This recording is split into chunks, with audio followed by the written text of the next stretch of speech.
Share மார்க்கெட்டில் இருக்கிற அத்தனை பேருக்கும் ஒரு கான்செப்ட் தெரியும், F&O, ஃபியூச்சர்ஸ் அண்ட் ஆப்ஷன். அது நிறைய பேர் மார்க்கெட் பண்ணிட்டு இருக்காங்க. நிறைய பேர் என்கிட்ட இந்த டெக்னிக் இருக்குது, அந்த டெக்னிக் இருக்குது, நீங்கள் இவ்வளோ பணம் பண்ணலாம், இந்த இண்டிகேட்டரை பார்த்து இவ்வளோ பணம் பண்ணலாம், அந்த இண்டிகேட்டரை பார்த்தோன்னா இவ்வளோ பணம் பண்ணலாம், டெய்லி இவ்வளோ பணம் பண்ணலாம், கேரண்டி கொடுக்குறேன், அதை இதெல்லாம் சொல்லிட்டு இருக்காங்க.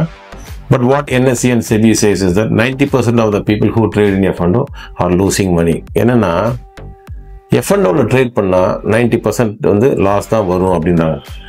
அது உண்மையா, அது பொய்யா அப்படிங்கிற ஒரு அனாலிசிஸ் நம்ம பண்ணலாம். F&Oல ட்ரேட் பண்ணால் நல்லதா கெட்டதா, இந்த இண்டிகேட்டர்லாம் சரியாகுமா அப்படிங்கிறது ஒரு சின்ன அனாலிசிஸ் நான் பண்ணியிருக்கேன். நீங்கள் இந்த சேனலை சப்ஸ்கிரைப் பண்ணுங்கள். அந்த அனாலிசிஸ் ரிப்போர்ட் நான் வந்துட்டு இன்னொரு வீடியோவில் நான் ரிலீஸ் பண்ணுறேன்.